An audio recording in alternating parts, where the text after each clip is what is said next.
Hi everyone! Put down your skippets, your Dunkaroos and your Tamagotchis. It's time to take a trip down nostalgia lane and remember what it was like to be a gamer in the 90s. And we're not talking snake or bounce on your Nokia cell phones. We're talking the real deal. Here are the top 10 problems only 90s gamers understand.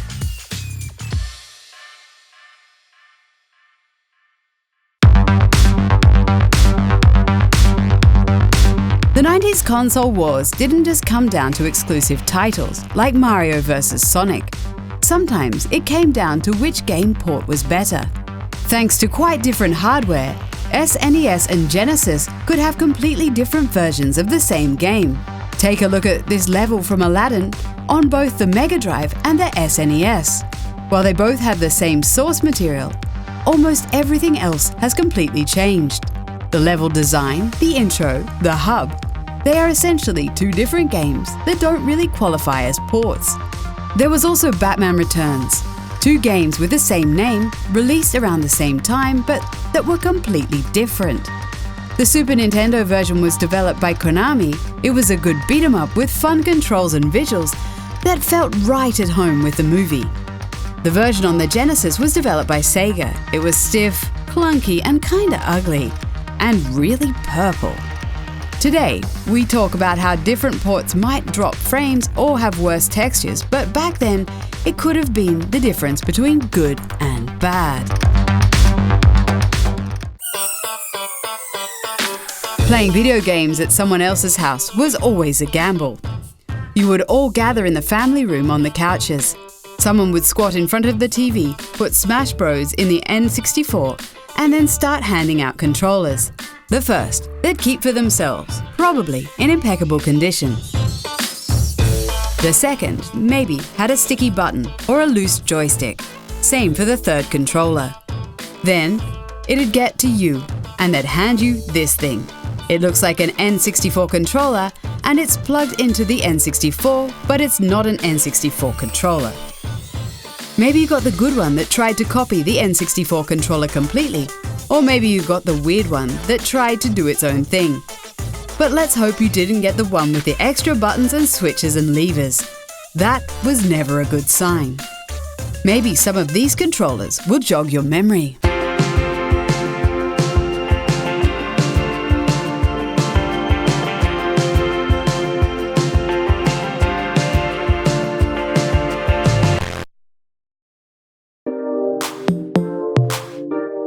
The mouse is an essential piece of computer hardware. Only a few decades ago, there was no such thing as a mouse, and all data had to be entered by keyboard. In the 90s, there was the trackball mouse.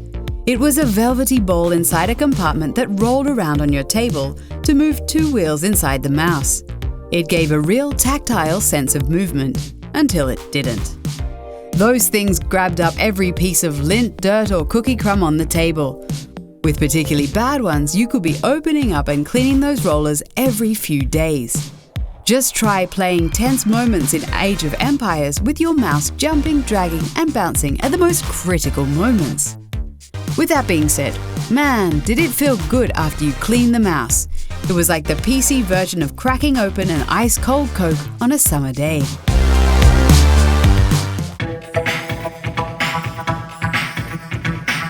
In the 90s, maybe your internet had enough speed to load your friends' GeoCities pages and talk over ICQ. But the idea of downloading games to try them was a far-off concept. Thankfully though, the demo disc was real and had its own art form. Demo discs were found in magazines, cereal boxes, checkout counters, and packaged with consoles. They were filled with games for you to try. In sports games, you're often given the first quarter or first half to see how the game played. In some games, you were given missions, like in this demo for Driver, where you had to lose a police tail in a seemingly open-ended world. Or like in this Metal Gear Solid demo, you even got the sense of the entire game's opening. In some demo discs, even the act of getting to the demos was an experience itself. This PC Gamer demo disc was built like a Myst-style video game where you explored pre-rendered environments, found clues and completed simple puzzles. You could have even found some terrible mini-games inside too. It was a very different time for finding your favorite games before the era of high-budget trailers and Twitch gameplay streams.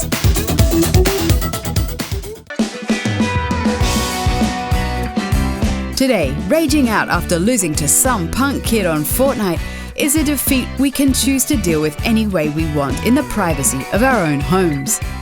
But back in the day of the arcades, it was a different story.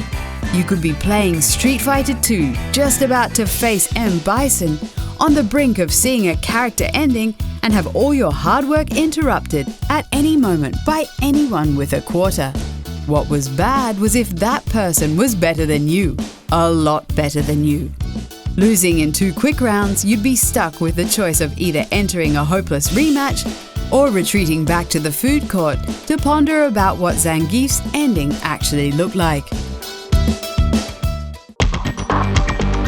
Sure, you could download gigantic 4K video games on your high-speed internet and immediately play with your friends online. Or, in the 90s, you could drive to Blockbuster with your parents and hope that the new release you wanted wasn't already out of stock.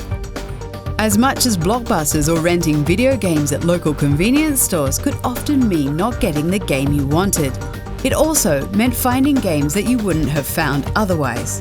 Algorithms recommending us content may be the all-powerful being now, but back in the day, it just took maybe a serendipitous walk along the aisle or a brief recommendation from an employee to find a game you would learn to love. Saving games in the 90s could have meant many things. For some games, there was no save feature, so you either stayed up all night or just left your system on and hoped there was no power outage or no one turned it off by the time you woke up in the morning. Some games, especially around the start of the 90s, gave you passwords that you could use to save your progress. That is, if you could keep track of the piece of paper. Eventually, memory cards did come out, even for the one system that didn't really need it. It definitely made gaming over many sessions more convenient. But looking back, we remember a few too many stories about people formatting their card without knowing what that really meant. Being a kid in charge of expensive hardware is more of a responsibility than we might have thought. And playing games sometimes meant being a little rough to get the job done. Jumping a tricky platform might have meant pulling the entire console by the cord as your entire body and controller leaned to the right. Or in Mario Party, it may have meant grinding the analogs and buttons into dust for the sake of a star. Controllers took punishment, and before you knew it, they started to look like it. The frayed wires of Sega Genesis controllers, the dust that formed around the N64 analog stick that eventually turned into a wobbly mess. And sticky buttons on PlayStation controllers from Coca-Cola spills and Cheeto dust. They were often broke, but were never broken. And they stayed with us to the end.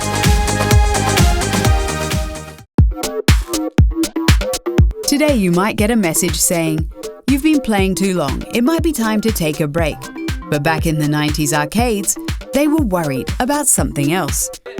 If you went into your local arcade after school and wanted to get into a game of Teenage Mutant Ninja Turtles or The Simpsons, you'd see this, a PSA from the FBI reminding you that winners don't use drugs. Apparently, FBI Director Sessions reached a deal with the American Amusement Machine Association to place that slogan in arcade machines starting in 1989. Though Sessions' tenure ended a few years later, the slogan stayed on the machines all the way to the year 2000. It was even parodied in Scott Pilgrim vs. the World, the game's opening, and in Futurama, when Fry loses in an arcade game. Cartridges, compact discs, have either long enough and you'll find a way to destroy them. Cartridges were sturdy and therefore subject to more punishment. They were slammed into consoles or thrown to the side when we were done with them.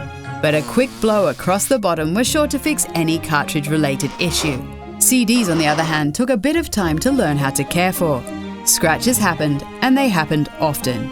You could get disc cleaning kits, but they maybe worked half the time. Thankfully, trying to make discs work led most of us to figuring out that if your PS1 wasn't working, you could flip it upside down to make it work. Being a gamer in the 90s was a special time. But frankly, we're happy to be gaming the way we are today. Let us know your favorite 90s gaming moments in the comments.